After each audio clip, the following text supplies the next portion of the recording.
Kargo var. Beraber açalım mı? Koskoca bir MediaMarkt kutu. Hem de önemli bir an. Oha lan, kutusu çok büyükmüş. Kutusu Çantım. çok büyük.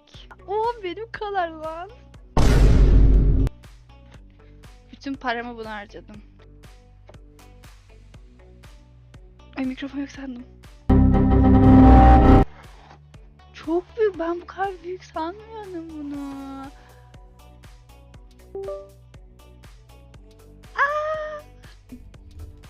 Kapanması lazım.